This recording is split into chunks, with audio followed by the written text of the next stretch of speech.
Hey, what's up les bergers, bienvenue dans cette nouvelle vidéo. Alors, si vous avez cliqué sur ça, je pense que vous êtes en train de vous dire, mais qu'est-ce qu'il va encore nous raconter?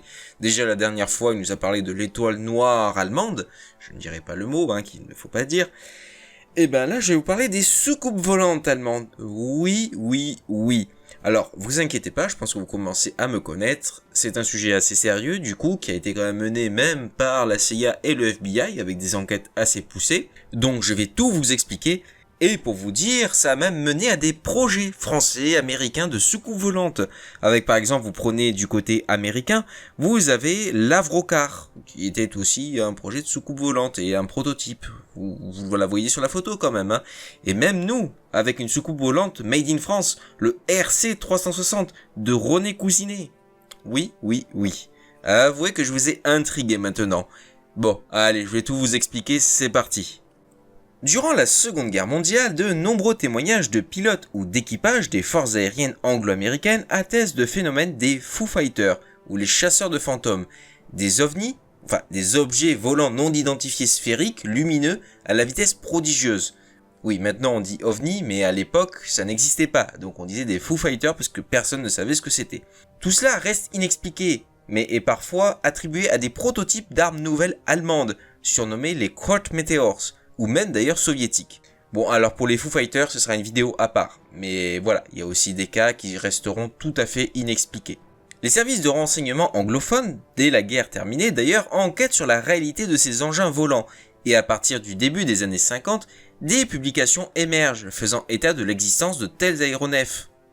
Alors, petite précision avant de rentrer dans le vif du sujet, la vidéo va être découpée en 3 parties. Donc pour être tout à fait clair, la première partie c'est ce que l'on raconte, donc les histoires justement sur les soucoupes volantes allemandes, donc je vais vous expliquer toute l'histoire. La deuxième partie va être sur la viabilité d'un projet d'aéronef de forme circulaire. Et enfin la troisième partie, ce seront les avis des commissions d'enquête. Donc voilà, ne vous inquiétez pas si je ne mets pas de photos des ingénieurs, etc.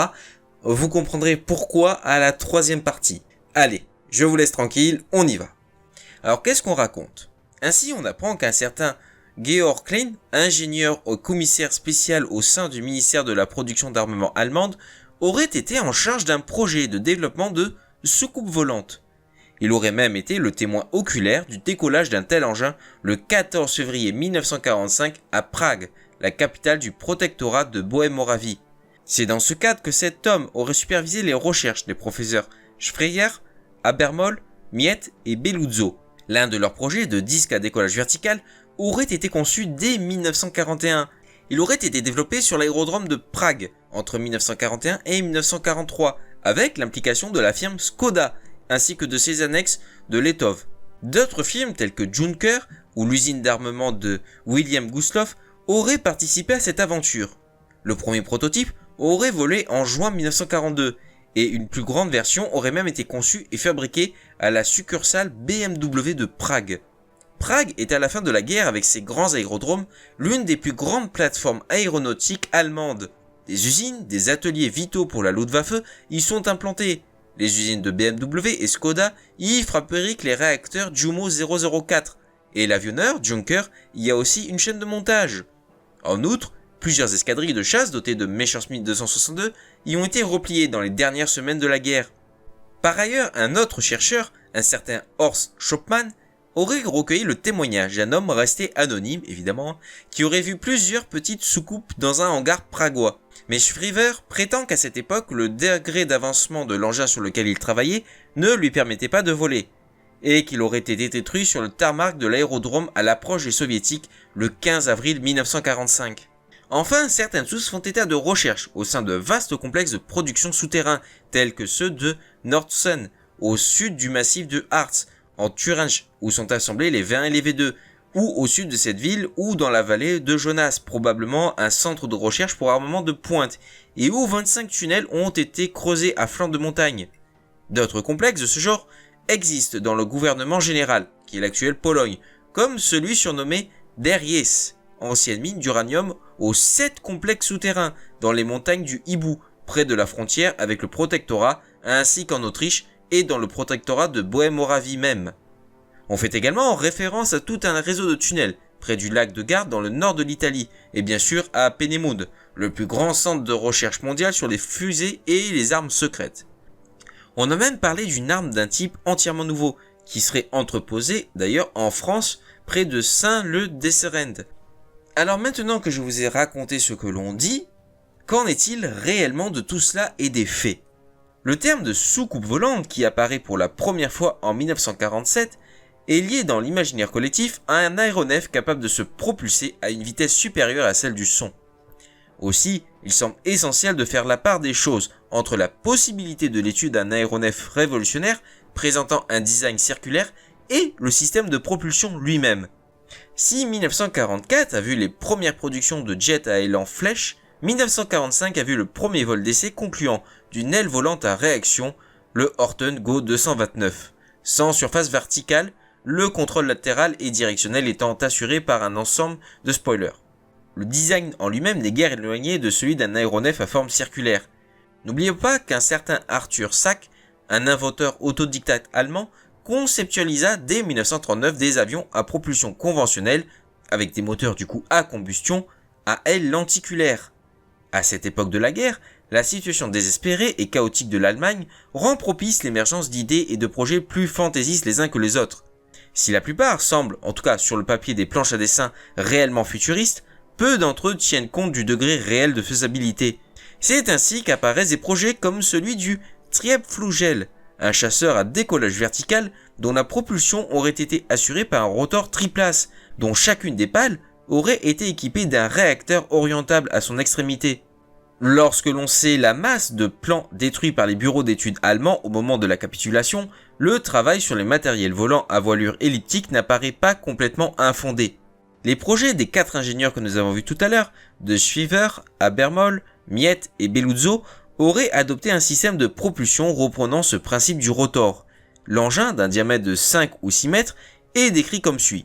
Un cockpit central, avec des ailes rotatives circulaires, et un large rotor radial entraîné par des fusées additionnelles pour permettre le décollage, ce qui aurait laissé les ailettes entrer en rotation librement, à la façon d'un gyrocoptère. Des jets horizontaux auraient procuré au pilote la faculté de contrôler la vitesse en influant sur les ailettes. Un vol à l'horizontale aurait été possible grâce à 2 réacteurs. Ce mode de propulsion n'apparaît guère irrationnel, bien qu'ayant probablement engendré un problème de stabilité.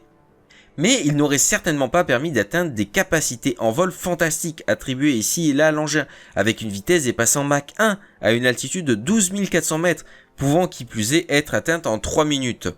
Maintenant, nous allons passer à la 3e étape qui est celle de l'avis des commissions d'enquête, parce que vous vous doutez bien qu'il y a eu quand même un certain nombre d'enquêtes qui ont été menées, comme je vous l'ai dit dans l'intro.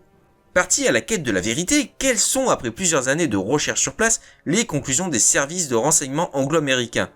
Celles rendues par la CIA et le FBI rendent compte qu'aucune réalisation concrète d'engins volants de forme circulaire n'a jamais existé. Leur rapport s'appuie sur une véritable campagne d'interrogatoire, allant d'anciens cadres pour la recherche au haut commandement de la Luftwaffe, à des avionneurs, des ingénieurs, des techniciens ayant travaillé dans les différents instituts de recherche aéronautique allemande, leurs directeurs, des pilotes d'essai, tous ayant déclaré sans ambiguïté qu'aucun concept de disque volant n'avait été projeté et encore moins existé, ou en tout cas à leur connaissance. Par contre, certains ont affirmé qu'une telle conception n'avait rien de chimérique et que son étude aurait été souhaitable. Et cela n'est pas tombé dans l'oreille d'un sourd puisque longtemps après la fin de la guerre, les grandes puissances plancheront avec le plus grand sérieux sur les disques sphériques, bien conventionnels mais qui s'avéreront être totalement des échecs. Que ce soit en Union soviétique, aux États-Unis avec l'Avrocar, ou même en France avec le disque volant de René Coussinet, le CR360, au Canada avec le modèle créé par Averroë, et tout cela sans avoir recours à d'anciens techniciens allemands, notamment le fameux Miette, comme il a été parfois suggéré.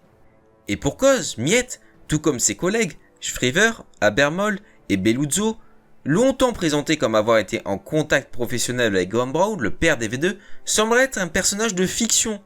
Nul ne semble en tout cas l'avoir rencontré après-guerre, et aucun document, aucune référence ne fait état de cet homme jusqu'en 1954, lorsque son nom est cité pour la première fois dans un ouvrage sur les soucoupes volantes allemandes.